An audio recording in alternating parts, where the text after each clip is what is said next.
So, all right, so we're gonna go to our agenda. Will, you wanna bring up the agenda?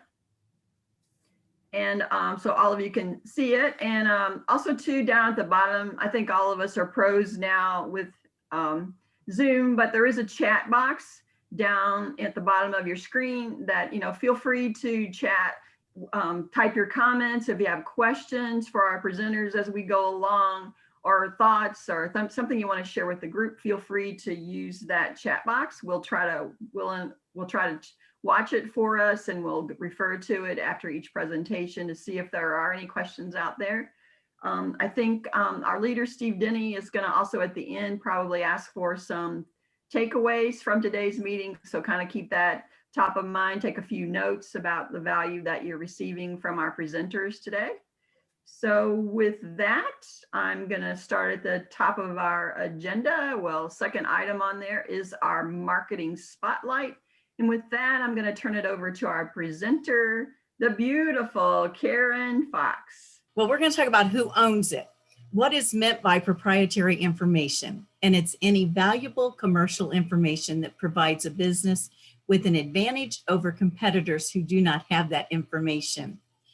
Will, if you go to the next screen. The thing is, we've put all of our eggs in one basket. Many people are only doing social media, and I'm not telling you to stop that. I'm just telling you, I don't want you to put all your eggs in one basket, because I want you to think about who owns every bit of that. You do not. So it's really important that when you're putting all of your marketing emphasis out, that it's not all directed strictly towards your social media. Now, with what I do as a digital marketer, yes, I'm going to teach you to do that. And as long as it's available, that's great. But we don't want to put all our eggs in one basket, because just like a friend of mine 6 months ago, they shut down all of her groups on Facebook and her account. And it has never been brought back up. Once it's gone, it's gone. So she had to start over from scratch. If you go to the next one, Will.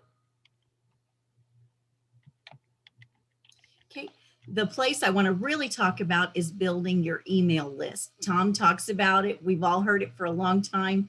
And even I have kind of been lenient on that, and I've put more emphasis into that. That's my proprietary information. If I have their name and email, if Facebook, LinkedIn, whatever goes down tomorrow, I still have a way to market to those potential clients. Next. Here's 13 of the most opened subject email keywords: upgrade, promotional, congratulations, revision, forecast, snapshot, is coming, get this now, you have 1 day left, available, new, alert, and thank you. Last month, even Tom talked to us about some of the different subject lines and that type of thing. So if you should go back and watch that video as well. But these are things that make sure people open your emails. So you want to make sure you're using things that get their attention. To the next one.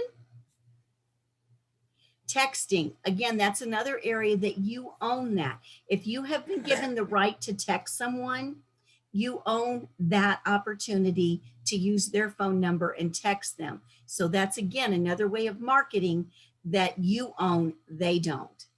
Next.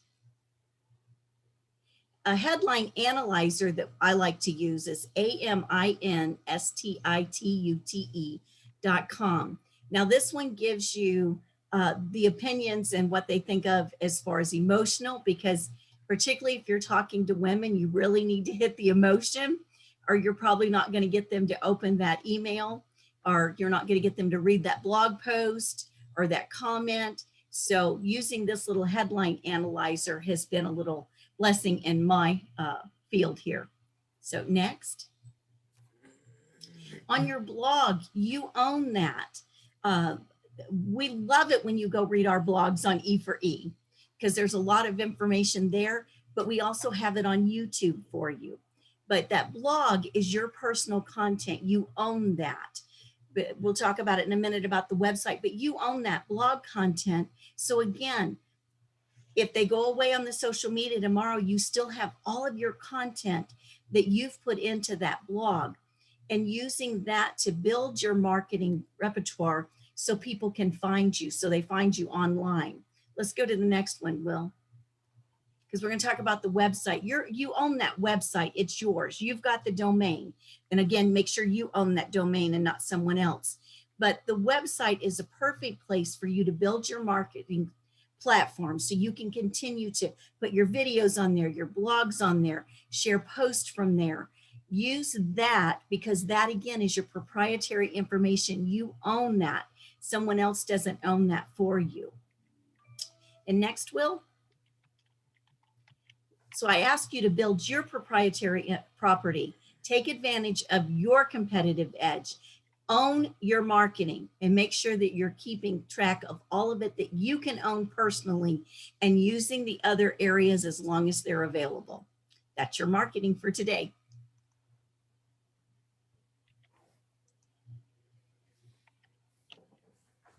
Yay.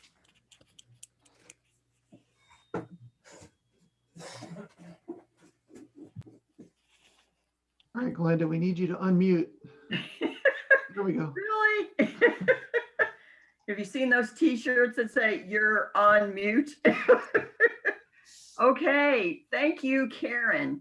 I loved your slides today, and I love the resources that you gave us, the list of most open subject keywords. And I started writing them down as quick as I could because I knew you were or Will was gonna change the slide.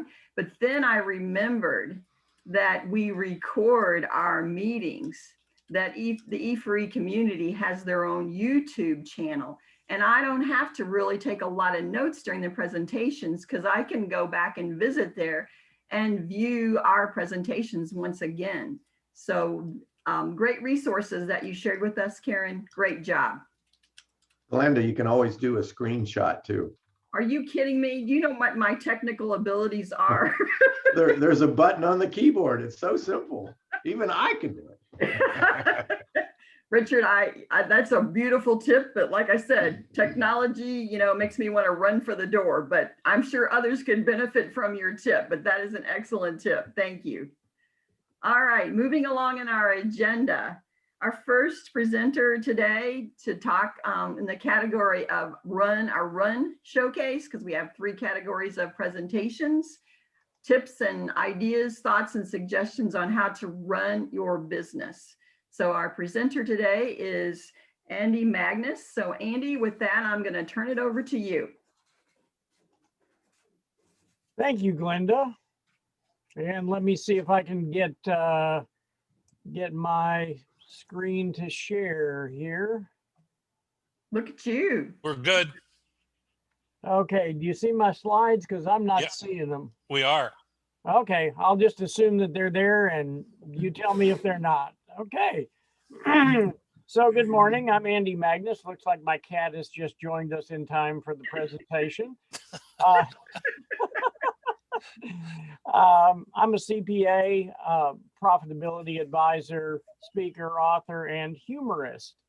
We're going to talk today about the power of words, because the power of words dictates so much of what we do in our life. This quote, I think, says a great deal. The words are singularly the most powerful force available to humanity. Of course, we have atomic weapons and other things, but I think the overall lasting is our words. If we look back at what has lasted over time, we take a look at some of the great documents, the Magna Carta, the Constitution of the U.S., and some of the philosophical writings. They have really lasted and become powerful over the ages. So today I'm going to be presenting ideas and concepts that some are researched, others are based on my observations. So I would encourage you to question everything that I say today and then decide if, based on what you have observed, it's true for you. And really, I'll feel free to share your comments and thoughts or to my email or in the comments section. So the desired outcome, what I'd like for you to walk away today to be an ability to kind of increase your awareness of your communications and words that you use and communicate more intentionally and effectively, developing skills for better understanding. And hopefully this will be an ongoing thing for you because, again, anything we do to improve our communication can do nothing more than improve our lives. So when we started communicating, as we take a look at children, they start off with feelings or impressions, and then add to that, we have sounds and pictures and other things that we then start focusing on things before we actually learn our language. And as we learn our language and get to develop it, we gain some eloquence, we hope, or maybe we manipulate other people with our language. But it's so many things we can do with our words. So words are basically building blocks, if you think about it. They're the words that we put together create phrases and sentences, which then establish communications with other people. And then hopefully the communications can lead to understanding. And of course, sometimes we understand, as we've seen on social media, a great deal. It can create conflict. So we use our building blocks to our best benefit. So let's take a look at Word. My favorite dictionary happens to be the World Book Dictionary, and it's older. And so there's 11 definitions of the word word. So that means there's for sure 12 because it doesn't include the Microsoft product. So word is a noun, and it's a noun by the first definition that is a sound or a group of sounds that has meaning and it is an independent unit of speech. So when we look at that, it being a noun, well, a noun is a word used in the name of a person, place, thing, quality, or event. Basically, a noun is a label or a symbol, and unto itself, it certainly has some meanings, but by itself, it does better when you associate it with other words. So the meanings that we apply to these labels will depend a great deal on the content with the other words that we're using. We combine and we mix them. It's much like making a cake. We can certainly have the flour and the eggs and the milk and the sugar and of course the chocolate that we add together, and when we mix those, they create a content. Now we have to do something with that content. We have to actually bake it before we can eat it, unless you have one of the bakeless cakes. So putting those ingredients together can create wonderful things or not so wonderful things. I've heard it said that in Europe, the French can take mediocre ingredients and create a magnificent meal, but the British, on the other hand, can take magnificent ingredients and create a mediocre meal. So it depends on what you're doing with it. It also depends the words that you use on the context in which you're using them. It's the other things around. What setting are you in? For instance, if I'm doing a tax talk to other tax professionals, then I will be using a certain kind of language. We may be talking internal revenue code sections, but if I'm talking to one of my clients and start spouting internal revenue code sections, I observe that there's a glaze that goes over their head, their eyes, and we get a bobbleheaded effect. The head's nodding, but nothing's going on. And we see that often in the technical fields. We see that in medical, legal, frequently tax and accounting, and most frequently in IT. I know for me, IT just stands for the internet thing. It's just something that's different. The other thing that we attach to words is the experience we've had with those particular words. Is it, what's happened in the past? A lot of times we have emotions that are tagged onto those words that bring up things when you hear the words or when you use the words. There's that passion that goes with it, or fear, or other things. And the fourth thing we look at is what time period are we speaking in, because words evolve over time, and the definition that I have for a word may be very different than the definition of a millennial has for that same word. When I went to elementary school long ago in a galaxy far, far away, the dictionary I had was the Webster Dictionary for Boys and Girls. And when you look up the word computer, it says one who computes. So clearly, if I'm reading a book from a period of time, it is best to use a dictionary from that period of time, which unfortunately, the internet does not give you that differentiation.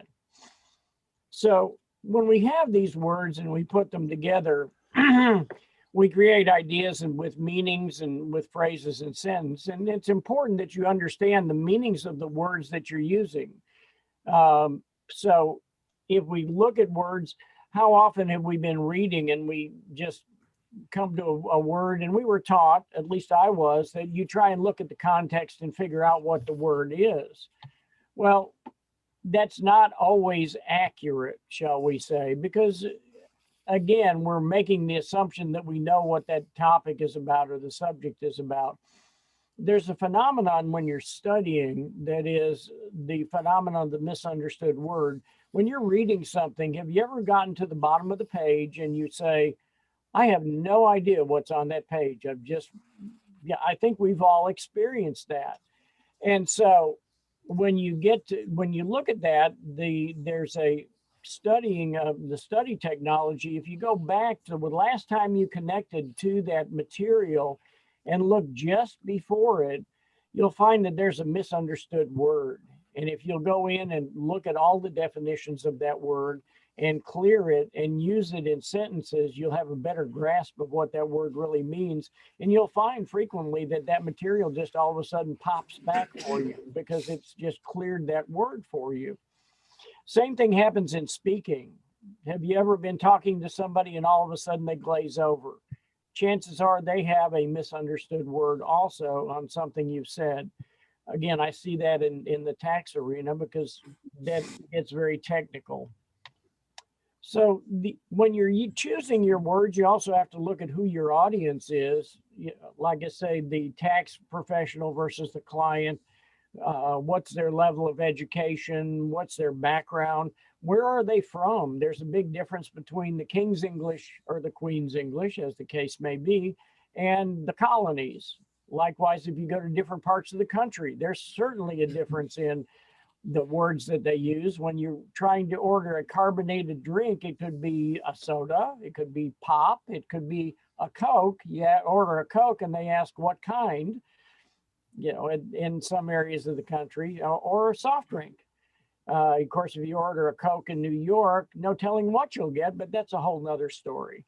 And then the other thing we have to look at, and Richard talked about this last month on in 7 levels of communication, is how are you conveying this information? Are you doing it in a text, an email, or are you doing it in person, in a video call, on a recorded call? That can make a very big difference. One of the things that Michael Mayer talks about in the 7 levels of communication is that you look at how you're conveying things. You take a look at, are you trying to influence or are you trying to create information? Creating information, text and emails are great. Although, who of us has not sent an email that has been totally misinterpreted by the other side? It certainly happens all the time. If you're trying to influence, then you use more personal kinds of communication, a personal note, a phone call, a Zoom call, or perhaps even a presentation if you're doing it that.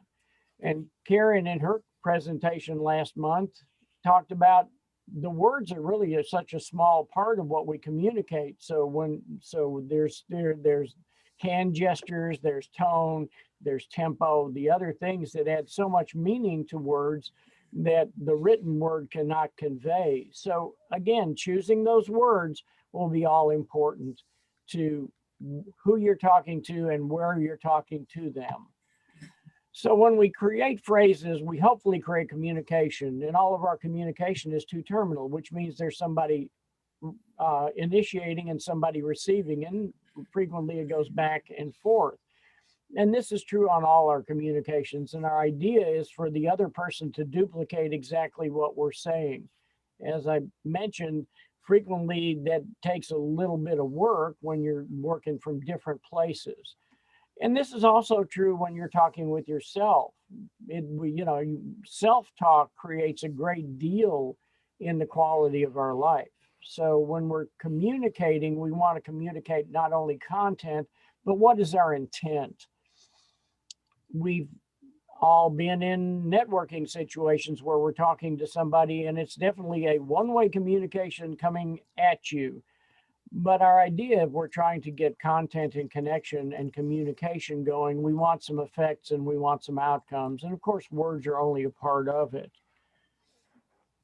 The phrases and sentence, like I say, we have communicating with others, either one-on-one or small groups, larger groups, and our communication with ourselves. And it's all important.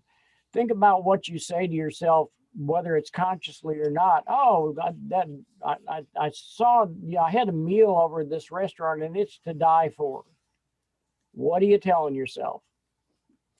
So be aware of what the words you're using. I'm going on a diet. That's why most diets are not successful, because you're going to die in the diet. At least at some level, you're aware of that. And the communication then, we hope, will create understanding, which the understanding part of communication, it means we'll create some affinity where we really like each other and we share a reality. And that's been somewhat, I won't say destroyed, but damaged in this current society. And when you have communication, that will establish affinity and it'll establish the reality. And when you think of it in a triangle, when we first meet a person, we really don't know much about them. We don't have a shared reality. We don't really know who they are, but we start communicating with them. And if we look at the triangle, and one in each corner, the affinity, reality, and communication, as we communicate more, then it grows and we create some affinity, we share some reality, and it grows bigger and larger, and we get to communicate better and create understanding.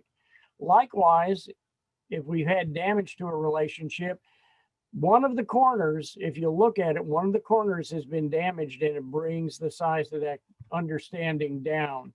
We can use that tool to create connections and create outcomes for ourselves in our lives and in our business. I think I love what Winston Churchill said. He says, tact is the ability to tell someone to go to hell in such a way that they look forward to the trip. So again, that's good communication. So some of the common mistakes we run into is, of course, when we're communicating without listening to the other side. We're not duplicating them. It's more of a one-way conversation. The what's in it for me, radio station WIIFM, what's in it for me. And not knowing your audience is another common mistake. If you don't know where their level of knowledge of their background or other things, using the wrong dictionary, the wrong definition of a word can get you in trouble in many, many ways. So make sure that the definition you're using is the one that's appropriate for that particular content you're doing. We can also turn people off in our communication with words in a level of formality. Sometimes if you get too formal, you fail to make those connections with people.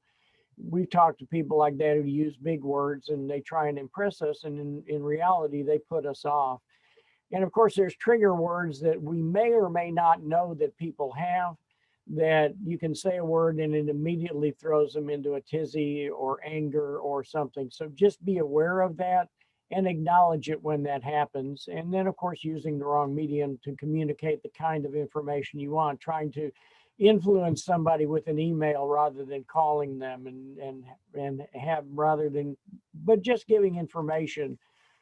Michael Mayer in his book talks about this real estate agent sent a contract to a client. This was a first-time buyer, and they just sent it in an email without being able to go through the contract.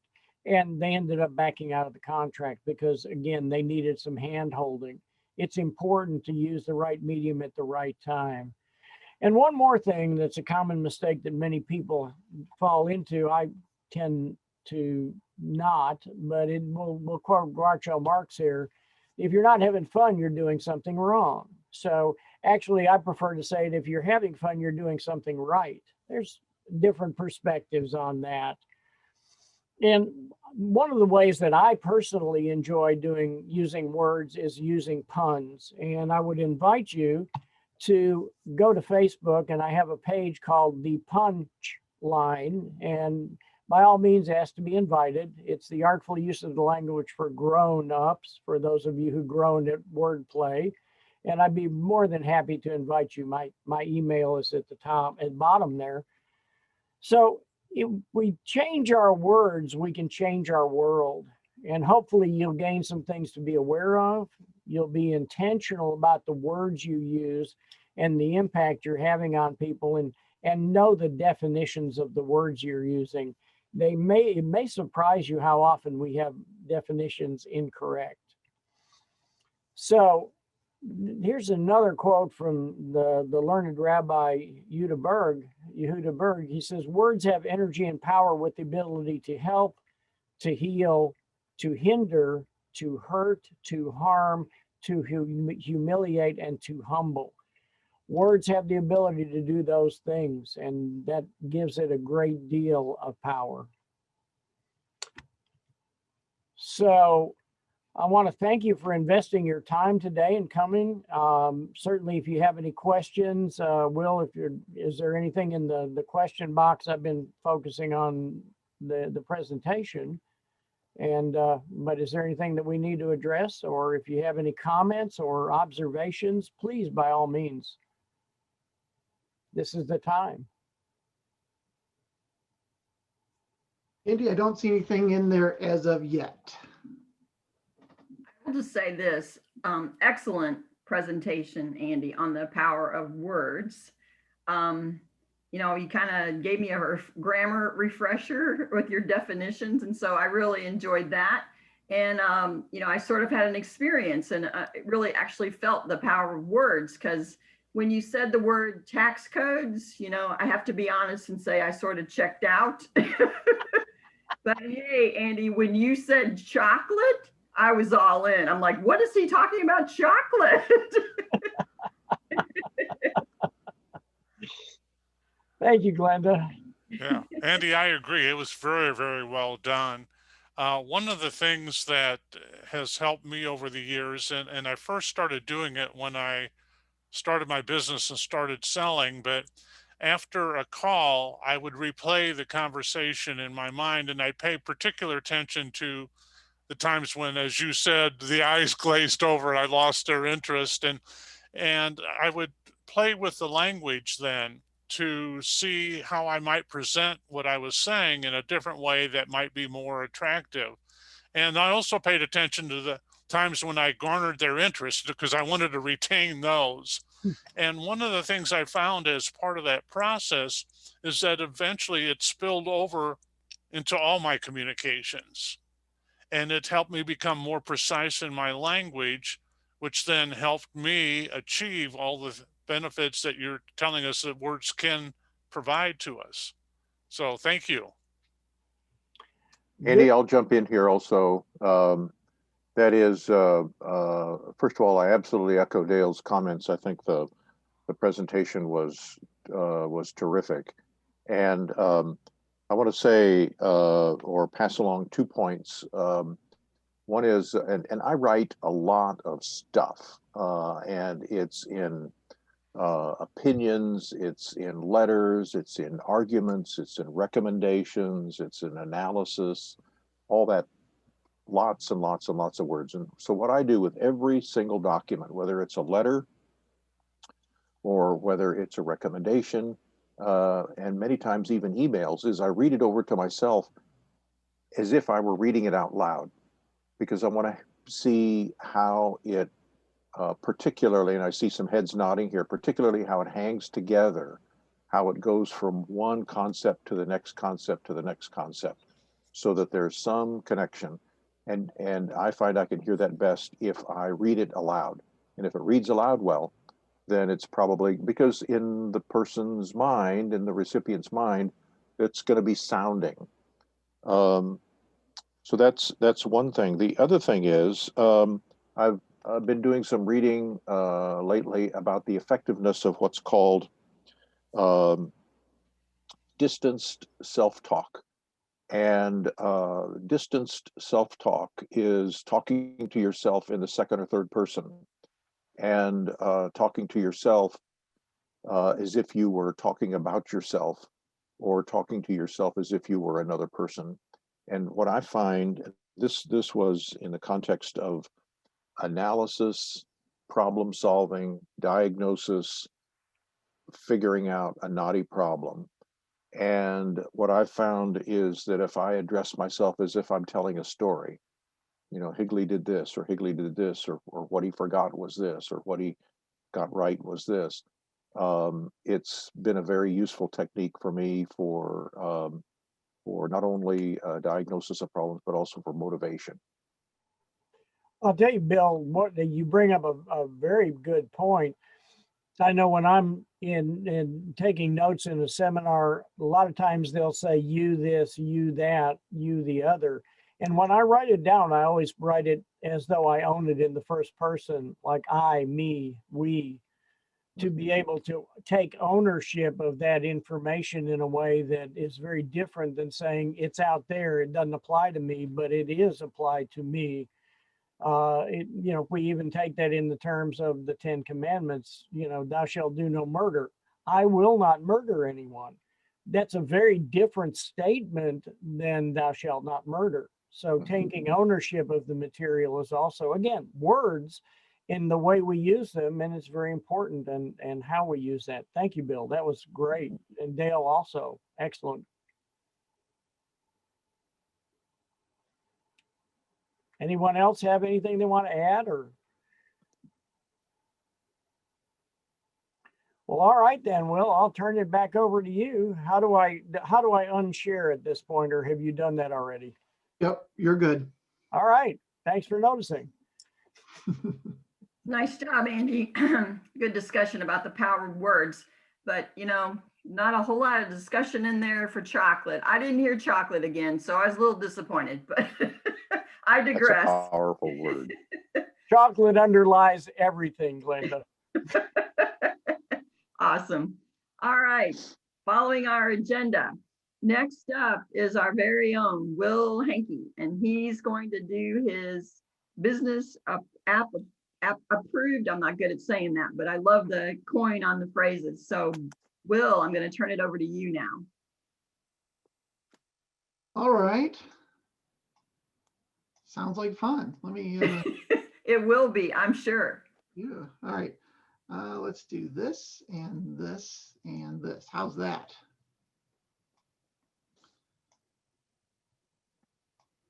All right, can you see that? Yes, we can. Awesome.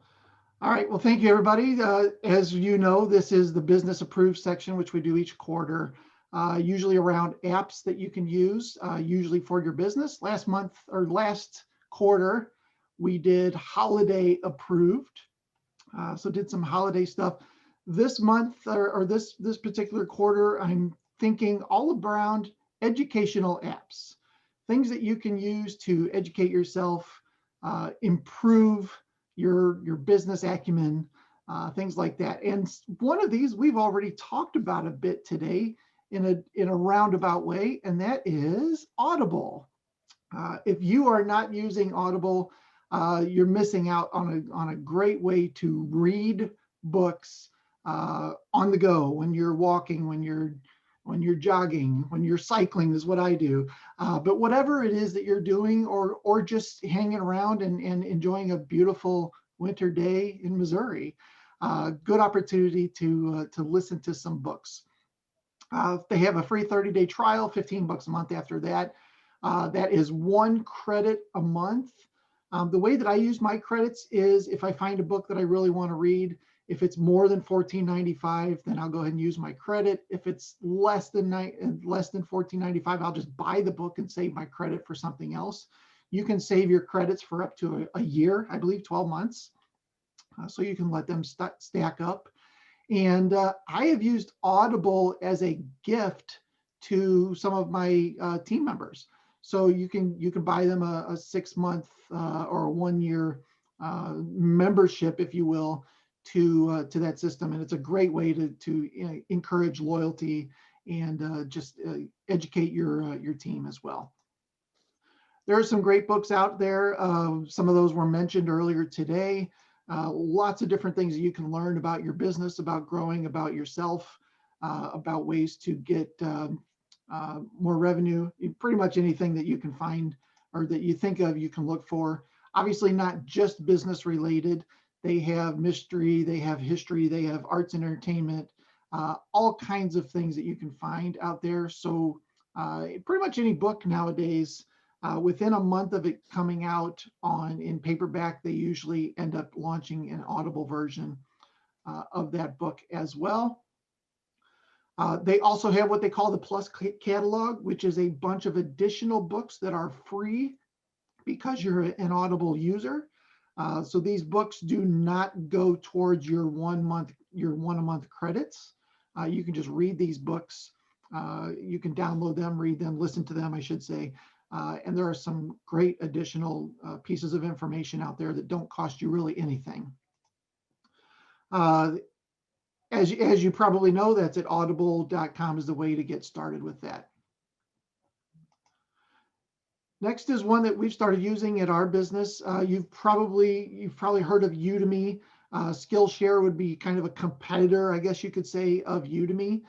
They have a 7-day trial, $32 a month.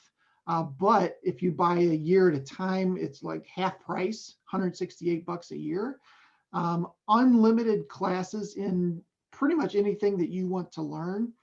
Again, another great gift item for family, or for family too, but for your team, to help them grow, help them understand how to do certain things.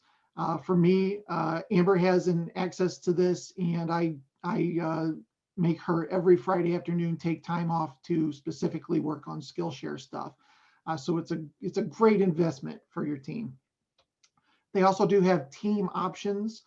So if you want to buy more than one, you don't have to pay the $168 a year. I think it's $99 a year if you want to start adding on additional team members. Lots of different things that you can do. Obviously, unlimited access. They also have the offline access, which is great. You can download some apps or download some classes if you know you're going to be on a plane or you're going to be wherever, and you just want to have some access to those without having the internet, which is fantastic. No ads. So at no point are there any ads popping up, which can tend to be somewhat annoying. They have a couple things that you can learn. There's just a couple different things out there, and it's not all just business related. There are art related things, culinary. If you want to learn how to cook, you're welcome to come over here and practice on cooking. Go to Glenda's if it's chocolate related, and lots of different things that you can learn on this system. And they do have an app, of course. Skillshare.com/mobile is where you would find that. Next is the one that's a little bit different that maybe you've never heard of. It's called Google Arts and Culture. This is a free app that you can get, and some really cool things. You can do some virtual reality tours of different museums, landmarks, find the things that are cool that are nearby you. You can also upload a selfie of yourself in front of the Mona Lisa if you want to do something like that. But a really cool way to kind of learn all about different, see different museums, pieces of art, games, landmarks, like I said. Lots of really cool things that you can do on this tool. One thing that I noticed is that it actually recommends things that they think that you would be interested in. And this is what they recommended for me. Not really sure why, but okay, kind of interesting, kind of different. This is maybe good, maybe bad. I'm not really sure why they recommended that for me. You can also tour different places, in this case, Versailles, the Hall of Mirrors. And if anybody's familiar with kind of the street view on Google, where you can go to an address and you can drag it around and see the street and that kind of stuff, this is a VR type tour. So you can actually turn the camera, look in different directions, zoom in on different items and stuff like that, walk through the museum. Some really, really cool stuff there. So that is artsandculture.google.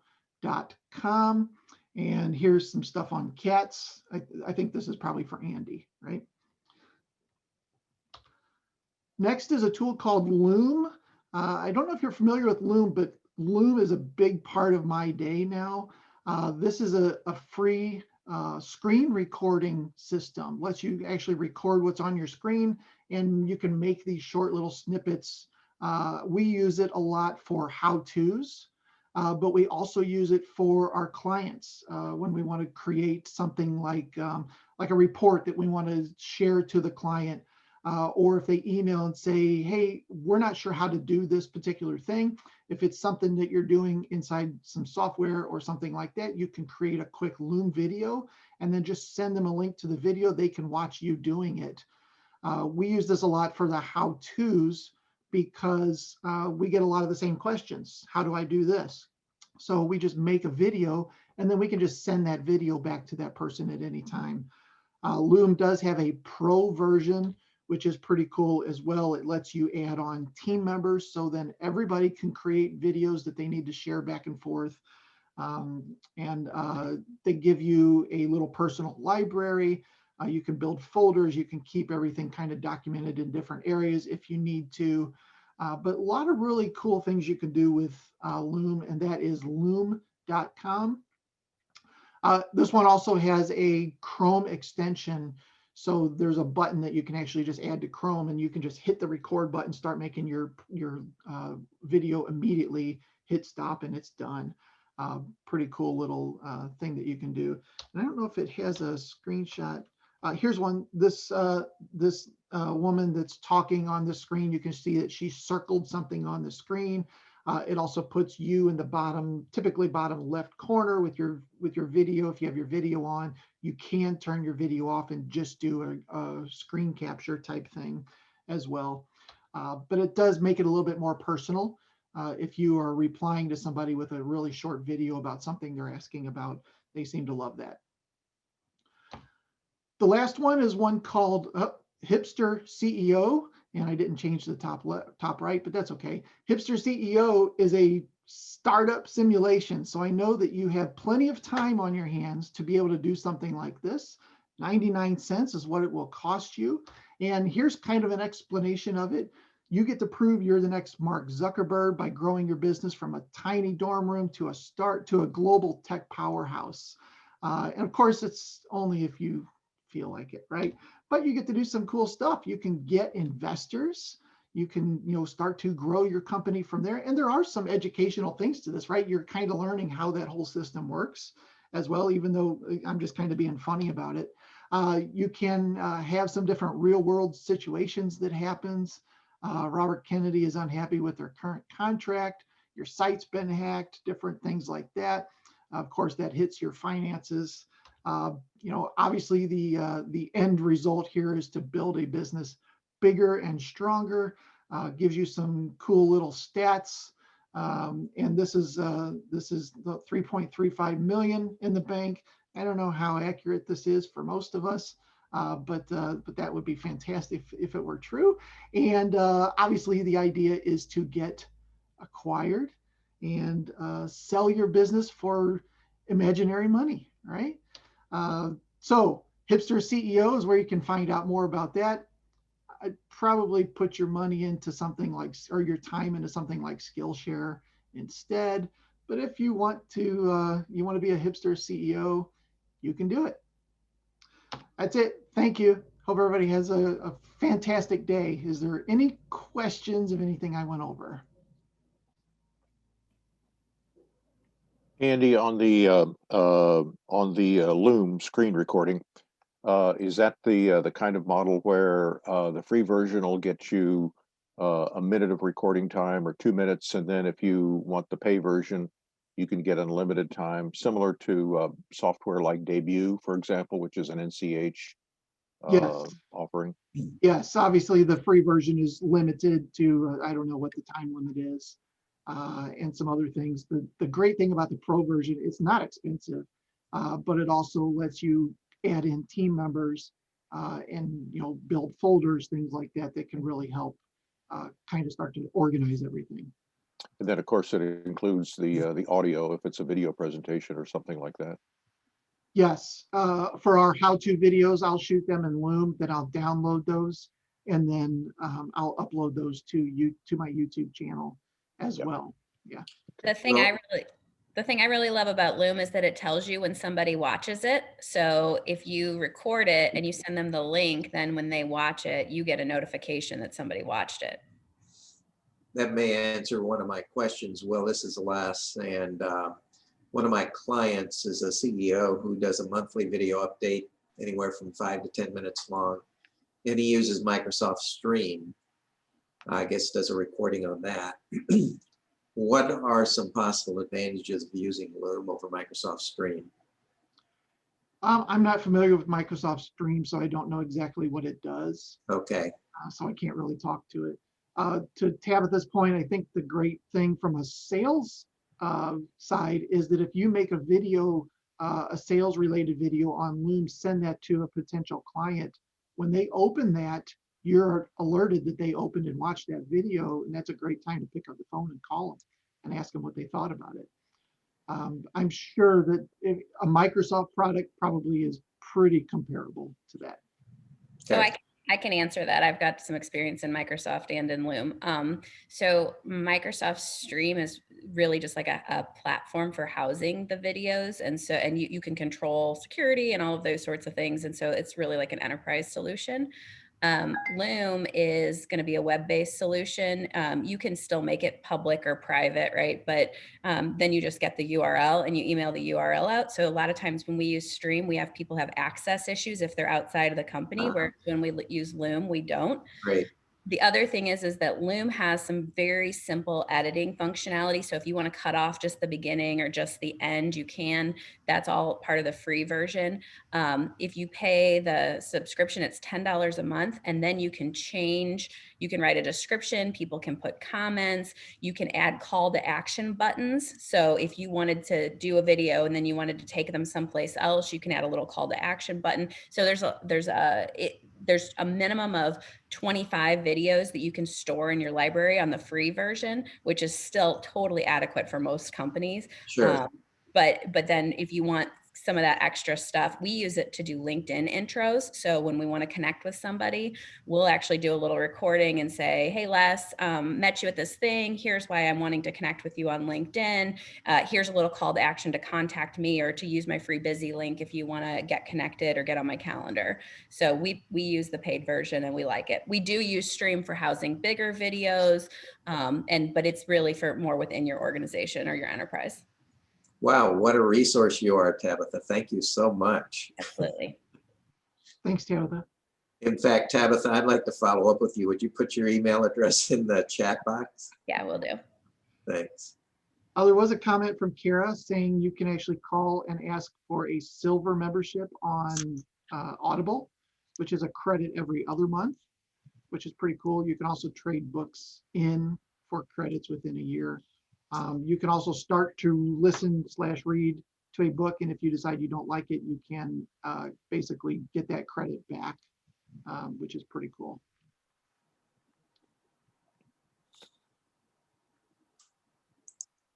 All right, I guess that's it. Thank you.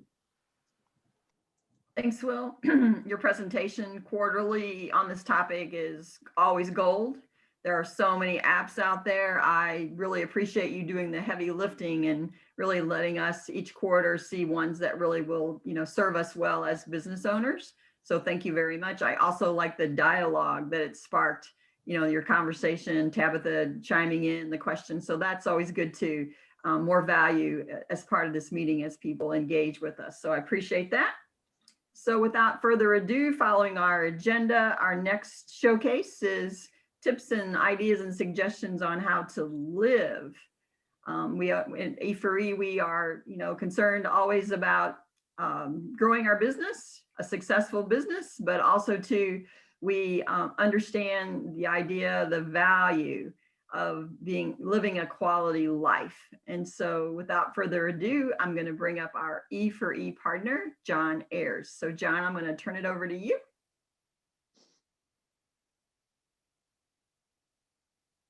And you're on mute, but I know you're pulling up your slide presentation.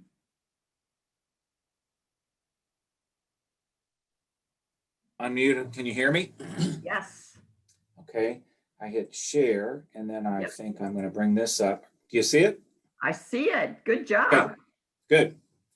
So how interesting it was that Andy talked about the power of words, and I'm going to really share kind of my belief system about how important I think it is to speak out words to help direct your future by the words that you talk about. And to me, it's kind of a total belief in yourself system, but it's just something I wanted to share today that I think can be interesting. So I really believe in the power of speaking out what you want to have. I've been doing this for over 36 years, so I'm a total believer in it. And I would say a good part of this I got from some books that I've read. One of them was Norman Vincent Peale book, and Earl Nightingale also had this principle 40 years ago. And of course, it's also very similar to the law of attraction that many people are aware of. And at the end of my slideshow, I will have a couple resources for you to be able to take a look at. So keep that in mind. But I'm a total believer in this speaking out what you believe. I would say, too, another part of my belief system comes from my church. They've been teaching it for, I've been a member of my same church now for 36 plus years. But, you know, speaking out the power of words, I base my belief on a couple Bible verses, and two of the ones that I use are Job 22:28, thou shalt decree a thing, and it shall be established unto you. And then, of course, 2 Corinthians 4:13, yet we have the same spirit of faith as he that wrote, I have believed, and therefore I spoken. We too believe, and there we speak, therefore we speak. So I kind of always base a lot of things from a Bible verse for my belief system, and it just helps me be more in tune with my faith and helps me be stronger in what I believe for. So what I wanted to share today is thinking always about your destiny, your future. You know, what do you want to achieve? I've really been into some books the past couple of years about achieving your fulfillment in life. And that's also a self-fulfillment. You know, when you know some of the things and understand some of the goals and areas that make you happy or that you're striving for and can help bless you in areas, I think it's a great, great win situation. And I feel very fortunate. I got into my business 14 and a half years ago of calling people on the phone. And it was a perfect fit. It's kind of a niche for me. I love talking on the phone. So every day I'm very excited to get up, get out of bed, and know I've got a great day ahead of me for my work job because I love it so much. And what a great blessing. Not everybody in life, I think, gets to achieve what I have found, and that is, true happiness and talking to people on the phone. I'm really good at it. I love it, and it comes through in my dials. So encourage you to think about down the road, years ahead, what is your destiny? What are you looking for your fulfillment? So business paths, let's talk about that a little bit. What do you want for your business? What do you want it to look like? Last year, I did a vacation trip to Arizona for a month, and these three words, pause, ponder, and reflect, really jumped out at me on some of the walks I took after I was finished calling some days. There were some really nice resorts in our area, and I took some fabulous walks and would sit down at places and just look at maybe a waterfall at a resort and think about the beauty of it, how neat it was, the calmness of it. So I really learned to think about, man, how important it is that we pause, we ponder, we kind of reflect on things in life and in our business. So try to forecast, desire your business. Where do you want to go in the next 10, to 15 to 20 years. And I know when I was in sales back in my 30s and 40s, I wished I would have done more planning out. I did a lot of 5 and 10-year goals. I never really pushed out the 20 or 25-year goals. What do you want to be doing? What do you want to be in 25 years? So one thing I encourage my children to do now is be thinking not only 10 years out, but what about 20? What about 30 years out? So I write down my goals. I think it's important to write them down because then you have them on paper, you can see them out.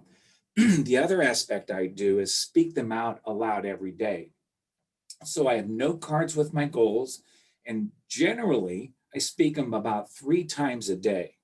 So I just show you some samples of my goals. They're in note cards and pieces of paper. In my Bible time in the morning, I have note cards in my Bible. I also have note cards in the bathroom, and then I have note cards in that at my dresser at night. So my dad, I have to credit my father. This is something I learned from my dad. I always had to keep a book in the bathroom as a kid growing up to be reading through a book. So I have applied that time in the bathroom to also go over my goals in that. So it's a time to reflect and, why not make good use of your time? And then, of course, I do a meditation time every day for 10 minutes, and I review my 30-year plan that I have as a goal to take me to age 95. And it's exciting just thinking about the things that are ahead for me. I'm excited about getting to my 70s. I'm going to be excited about getting to my 80s. I plan to retire when I'm around 80. So after that, I've got some exciting things I'm looking to do. And what I do, I speak out some of those things every day that I know I'm going to get there. So I wanted to share business-wise some of the things that I speak out every day that are oriented to my business. So I believe I'm bringing in this amount of calling programs, 4 $2,500 call programs, $15,000 call programs, 5 $1,500 call programs, 2 $7,500, and 1 to 2 $10,000 call projects. So I speak that out every day and a couple times a day. And I believe for 5 new clients each month. I did a little tally. Last year, I gained 39 new business clients, and I had about 11 clients that came back to me that were reoccurring clients. So I do believe in the system, and that's why I speak it out every day. I always speak out too. People are referring my name to call for telemarketing projects, and I speak out. I get calls or emails on a weekly basis for new business leads. So I plan to continue my business to age 80. I plan to sell my business in 2035, and I speak it out. I might sell it to my daughter, Mackenzie, maybe one of my BCC callers, one of my competitors, another business, or maybe a highly motivated salesperson like myself. Be a great fit for a young salesperson, maybe in their mid-30s, to be able to take over what I've done and have a solo business to be able to run. I'm very, very strong on vision boards. I think pictures paint 1,000 words. So that's a shot of my vision board in my office right behind my desk. And every morning when I come up to my office, I have a cup of coffee and I go to my vision board and look and speak out things over my vision board. So it's very powerful to me, and I would encourage you to create a vision board. Mine kind of keeps growing. It's taken over the wall, but on the bottom right area in the picture frame, that is a picture of Machu Picchu. My son and I, Blake, plan to go do a jungle hike to Machu Picchu in the next 2 to 3 years. So that's one of my dream visions. On a personal level, here's some things that I speak out daily. And I just want to share this because I think it's interesting and I totally believe in it. So that's why I speak it out. And I have a very strong belief system in some of these areas I'm going to share with you. So I speak out 2021 is going to be the best year of my life. I had the best year of my life last year. It was awesome. I had a great time. And so I'm believing for a great year this year. I also speak out, I will never have cancer. My body does not produce growths or tumors. I will never have arthritis in my joints, my knees, hips, and ankles. They're going to function properly to serve me all the days of my long life. I will never have Parkinson's disease or Alzheimer's or any other ailments associated with old age. No thyroid, no dementia, no shingles, no gout, no plantar fasciitis, et cetera, et cetera. And I always speak out too. My arteries and veins flow with blood easily and effectively at 100% every day. I believe in that. I know it's important. I want that blood to flow. I want to keep going with my legs to keep hiking and doing the things we do. I never will have a heart attack. I'm never going to have an aneurysm. I'm never going to have a stroke. I'm never going to have a body organ transplant. I'm never going to have a pacemaker.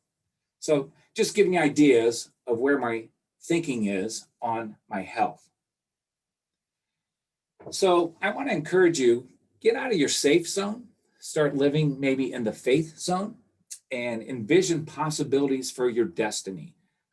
One thing that I like to do in my meditation time is just get to a quiet state and envision things I want for the future. Travel, hiking in certain areas. Chris and I would plan, we're going to hike part of the Grand Canyon. And so we are going to hike that day, that canyon trip, and I think about it and envision it sometimes. So envision the possibilities for what you want to do for your future. Also, make sure you sensitize yourself to the beauty and the excitement of living every day. Man, every day you get up and you're breathing, it's a good day. You know what I mean? You got to be happy when you can climb out of bed and be able to put your pants on and tie your own shoes. That's a great day. Also, I think your attitude determines your altitude. How high are you going to fly? And so I'm a total believer in this. I think having the right attitude about everything, just about your food, your relationship, your business, your personal exercise program, everything you're doing relates back to your attitude towards that and how it will reflect and be a positive statement in your life. And of course, I want to talk about chocolate. I know that Glenda likes chocolate, so I want to bring that up today. I love chocolate.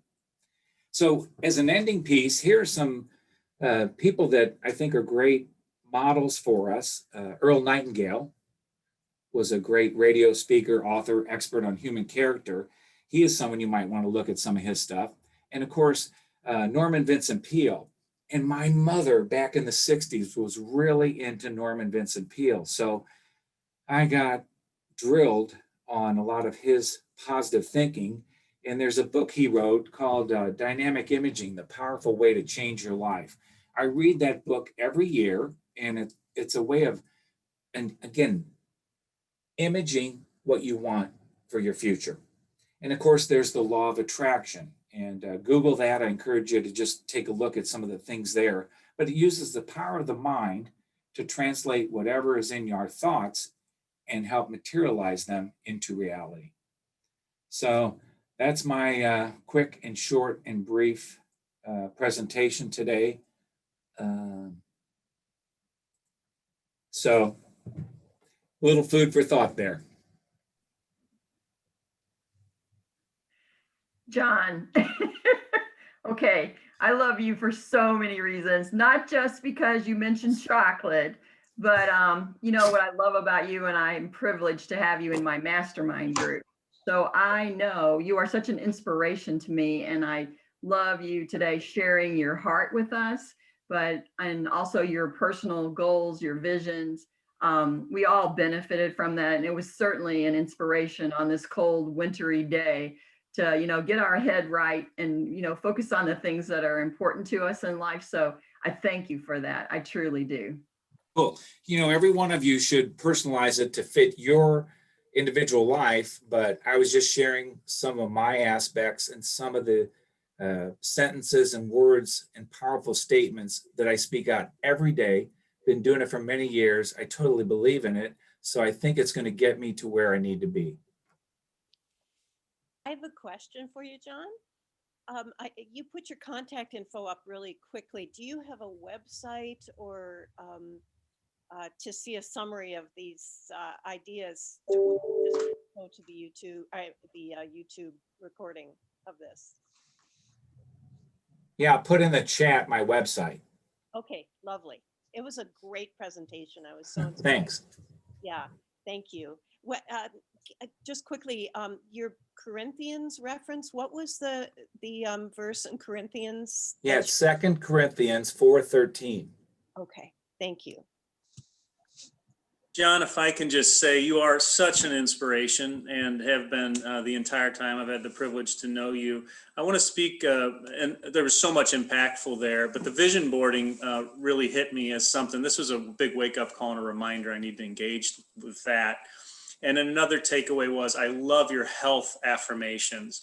Absolutely love that. That helps to cement those practices and make healthy decisions. It also reminded me, there's a gentleman who wrote a book. He's a medical doctor. His name's John Sarno, and he wrote a book on healing back pain, and it talks about the mind-body connection. And I just want to really give you props. Thanks for a great presentation, John. Thanks. John, this is Les, and again, thank you for a really inspiring few moments. And you made me think about something that Sandy McDonald told me years ago. You know, the McDonnell Douglas. I got to know him because of some work we did in a charity together. But he said this: the keys to happiness are something to believe in, something to do, and someone to love. And you reminded me of all three of those things when you were speaking today. So thank you. So I have a question for you, John. Are there ever days when you just don't feel like you don't believe what you're saying? And what do you do then? They're very far and few between. I have a couple rough days, but you know, you just speak out. I'm going to get through this day. Once I get through it, you know, we'll be on to the next day. And tomorrow is a great blessing day to get up and start all over again. Tabitha, can I comment on that? Because I've been participating in a program called Positive Intelligence, and they address that very specific point, because we all have stuff that comes up. And what they said is that you've got a bunch of saboteurs. I won't go through the whole list, but the master saboteur is your judge. And when your judge pops up and says all of this head trash, you just acknowledge it and say, okay, that's my judge talking. Now, what can I do to adjust to what my judge has been telling me, so that you separate yourself personally from this yak stuff that's going on in the back of your brain. I can tell you more about it if you'd like. John, breath of fresh air today. Thanks, Bill. Yeah. John, what I loved was the word sensitize. So I love everything that you talk about. You are hitting everything on the head, but sensitize was my word. And I think it's important to be sensitive to everything around you, your marriage relationship, your, you know, the things you do inside and outside the world, and your business. And, you know, when I go to work out at the Y, I love my swimming. I've been swimming laps for 41 years. It's something I enjoy, and just everything you do, just sensitize it and feel good about it and impact it. And it makes everything be better for you. Raising awareness. Yeah, and it's your routine too. I'm not the expert on your talk, of course, but it's become a habit for you. You're on autopilot, I would think. It's just become so much of who you are that you can kind of keep back a little bit easier maybe than some of us, those that self-talk, those bad feelings, you know, because you just automatically now you've gotten to the point where it's just so much of who you are. True. All right, wonderful comments. All right, I warned you that we were gonna maybe look for some, we love feedback from the group, and you guys have been so kind throughout the program to give us some feedback to our presenters. So thank you for doing that. In the chat box, of course, is alive and well, and I'm sure Will's kind of looking over that to, you know, if there were any questions in there for our presenters, or if you have, you know, takeaways or aha moments. So Will, if you want to first look for questions that we may have not answered, And then I'll turn it over to our leader, Stephen Denny, to talk to you about, possible takeaways, aha moments that you had, things that you can actually put into action, what you learned today. Thanks, Glenda. Haven't really seen a lot of questions. There's been a lot of people saying great presentation to the different presenters, especially me. But shocker that they all raving fans you have out there, Will. Darlene said, wow, your mom was ahead of her day teaching you about Norman Vincent Peale. Great presentation. Love your transparency. Lots of great feedback. Wonderful. Thank you. All right, Stephen, I'm going to turn it to you now. Well, awesome. Just another incredible blessing this morning from our 4 presenters. I want to challenge everybody on the call. So I want to ask you, let's think back for a minute to our marketing minute. We had an incredible lead off this morning with Karen. Karen talked about, do you own that? What's the one sentence? What's the one thing you would share with somebody within your community this morning about Karen's talk? Please either raise your hand, give us a speak up, or drop it in the chat, if you will, and share it with us. You're more than welcome just to unmute. And well, one of the things that I got out of it is the breadth of the things that we own that I wasn't fully conscious of. I guess, at some level I had some awareness of it, but I didn't really consciously think about all of those aspects of what I do as being proprietary. And for me, it was wonderful to have a reminder about the power of email. Again, Tom Ruich has taught us for years about email marketing, but that was a great reminder, and to diversify, not have all of this stuff just set in these places that we don't have full ownership of. So great overarching message. And a reminder that this stuff can go away at the drop of a hat that we rely on every day on Facebook and social media. It, when you think about it, we personally just keep a copy of everything I post just for that very reason. But then again, I tend to be, being an accountant, I tend to be a little anal on that. So. Well, for me personally, this is Les again. For me personally, it made me realize that I do have a couple of really strong proprietary products and services that I need to do a better job of promoting.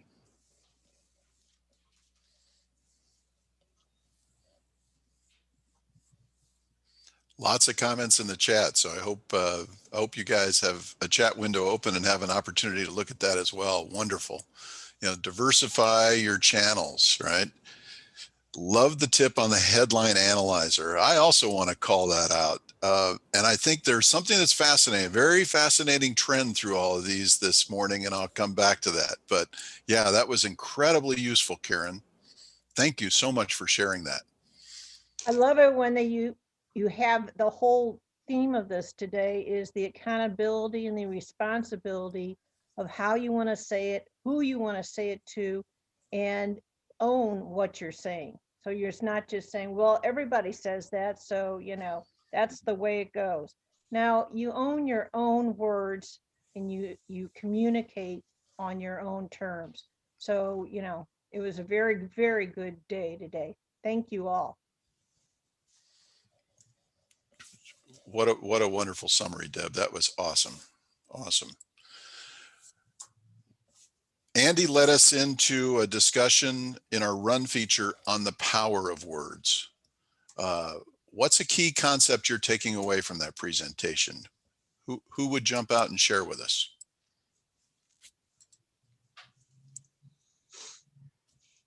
I'll speak on something that I wrote down in my notes here, and it was just, Andy, when you put out, like, consider who is your audience, and it's such a obvious thing to do, but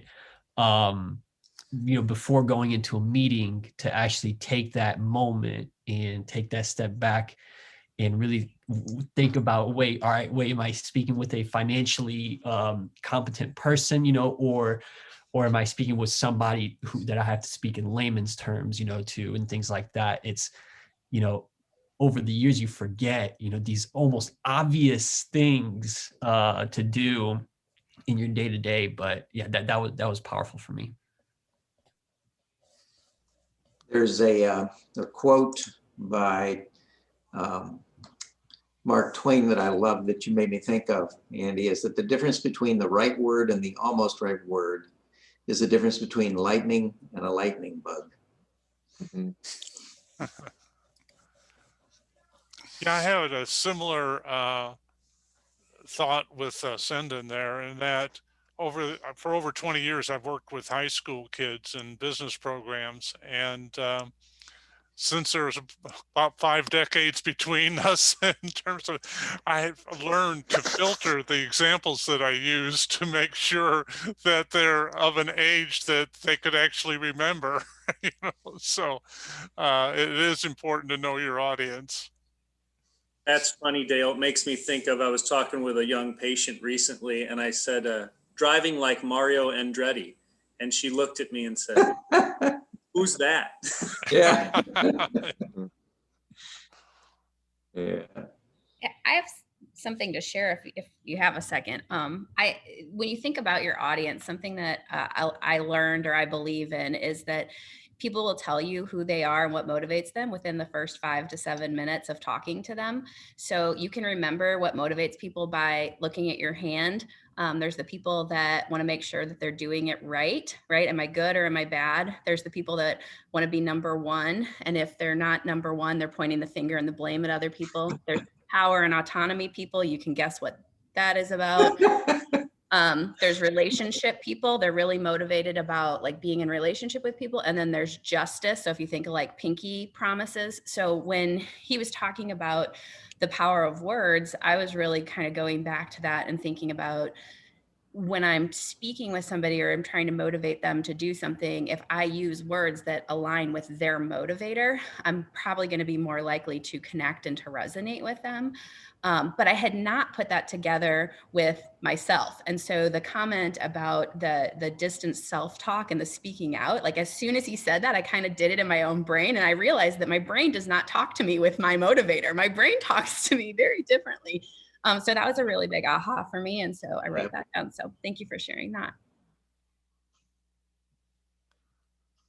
That's your judge talking. Go ahead, Les. I'm sorry. No, I just said that's her judge talking. It's not her mind. It was my theme today, apparently. Well, and one of the things that both Karen and Andy talked about was reaching the emotions. Using language that really triggers an emotional, because as we all know, it's the emotions that trigger action. Logic alone won't do that. Yeah. Amazing. Yeah, incredible. You're stealing my thunder, Dale. Sorry about that, Steve. We'll have to compare notes later. I'm loving it. I'm loving it. I'm loving it. I love it when we're on the same wavelength here. This is incredible. Well, yeah, Andy, magnificent presentation on growing, and then Will brought us into some amazing tools. Right? What are some of the key things that you guys are taking from that? What is a quick summary, a quick sentence, a quick tweet, a quick Facebook link, a quick Twitter tweet that you might share out about Will's presentation? So many tools, so little time. Good point. Yeah. I'm excited to look at that Google Arts and Culture one. And that's going to be one that my wife, Chris, she'll be on the phone for the next couple of months. Will always has self-growth. He is very much into, you can tell he's just really a learner. He just keeps looking at those next apps and how we can grow with a book or grow with any personal and professional. So, I mean, he is just jumping in and helping us on all levels.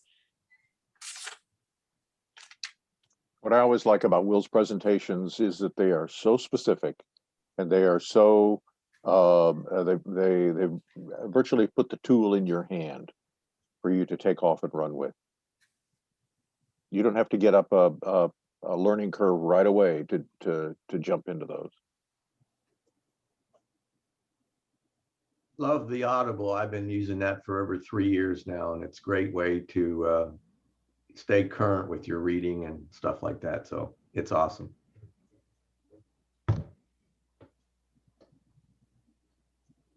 Yeah, and Richard, you can take it with you wherever you go. We'll let off with a secret that gave us basically no excuses, right?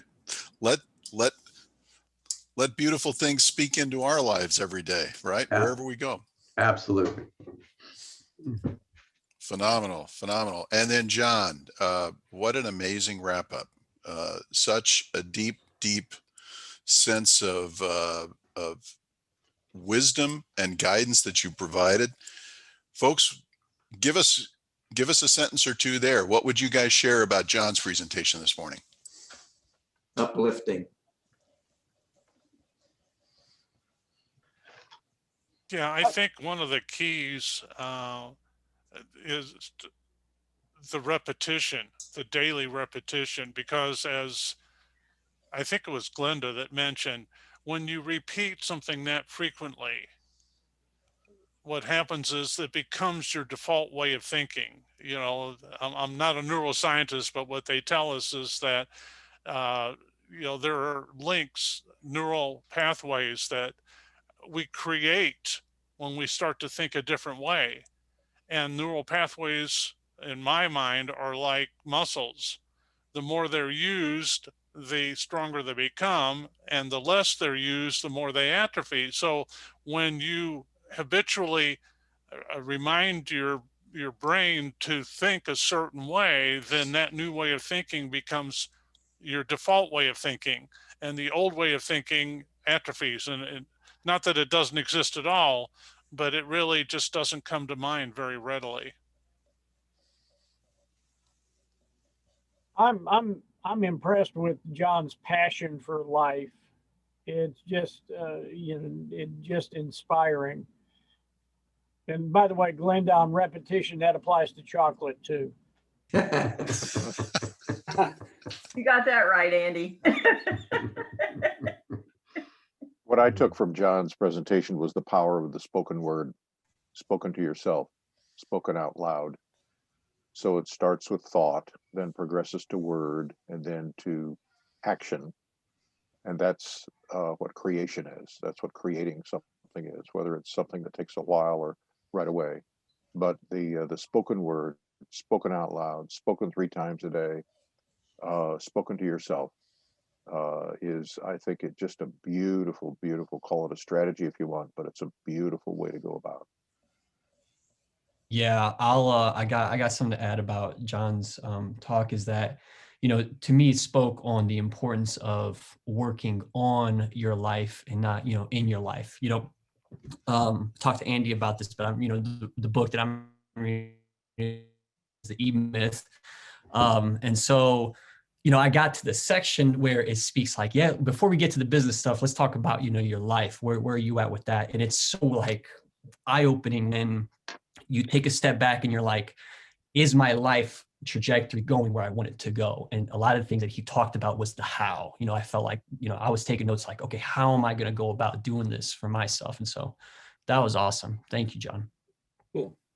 Bill, your comment on the spoken word, just it reflects also what you were saying about reading out loud the emails that you send and the letters. It again, that's the power of the spoken word. So it ties back in to what you were saying.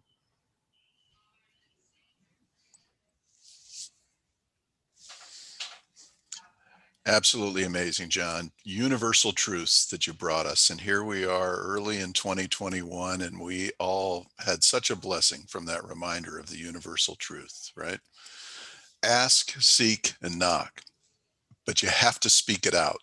It's not enough to carry it around in your head. You have to speak it out. You have to speak it out. And it was absolutely phenomenal. I think that for me, the thing you said last is going to resonate with me all day. Your attitude determines your altitude. And we had a discussion with Mr. Rogers earlier today, who was sharing part of his learning to fly experience, right? And when you are flying, your attitude determines where you are in relation to the horizon. Attitude determines your altitude. When you're pointed up, you're headed up. When you're pointed down, you're headed down. You have to remember it's your attitude that drives your altitude. So if you're at the wrong place, very simple adjustment. You just got to adjust your attitude, right? If you're heading in the wrong direction, the only thing that can lead you out is your attitude. And it's that attitude that you've got to lead with to get where you want to go. So absolutely amazing morning. None of these, I know firsthand, none of these presentations were coordinated, but Karen, you started us out.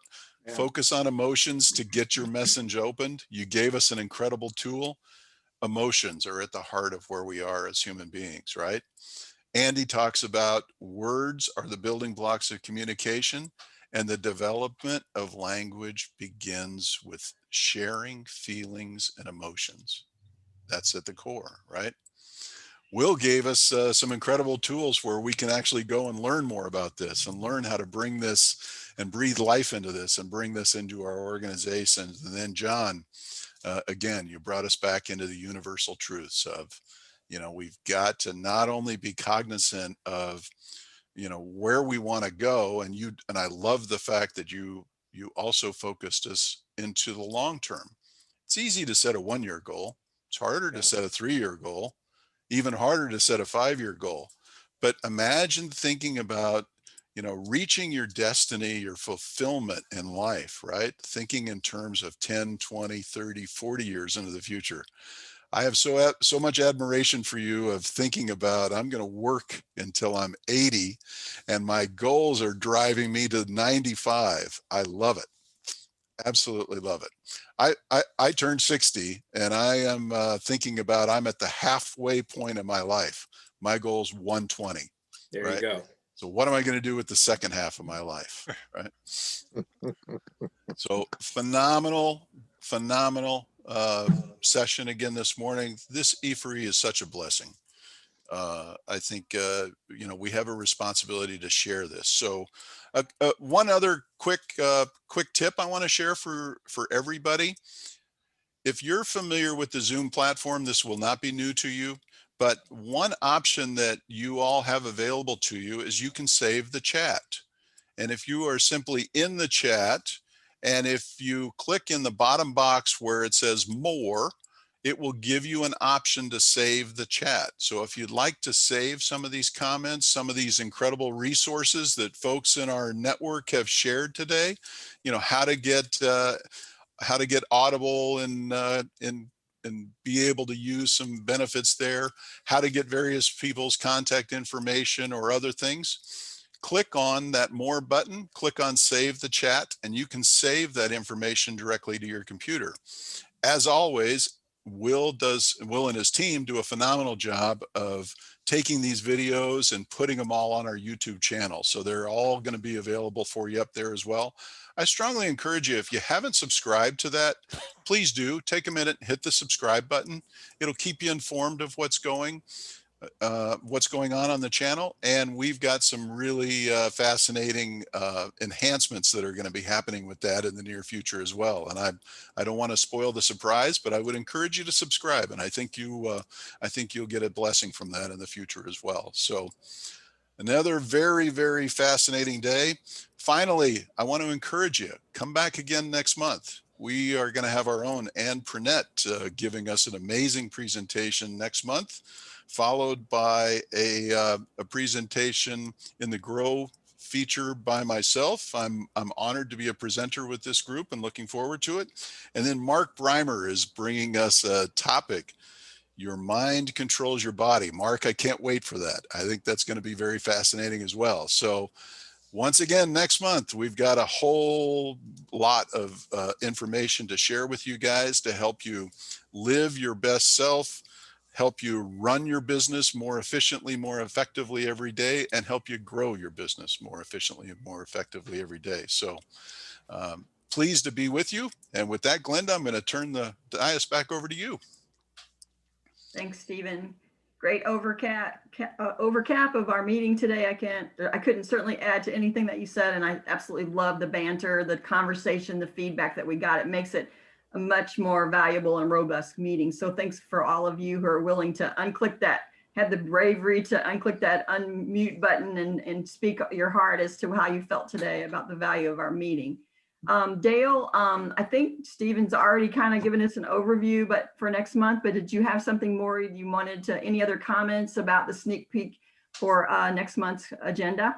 The only thing I can think of was that Kara Gamber's doing our marketing spotlight, and her topic is reputation is everything. So if you loved what you saw today, you're going to love next month as well. That's March 17th. Great. Thanks, Dale. All right. With that, it's a wrap, my friends. Go out. Yeah, I looked out my window. The snow slowed down a little bit. So all of you stay safe, stay warm. And no surprise, we've had so much conversation. I'm going to go have myself a piece of chocolate. Take care all. Bye-bye. Bye, everybody. Until next time. Thank you so much. It was wonderful.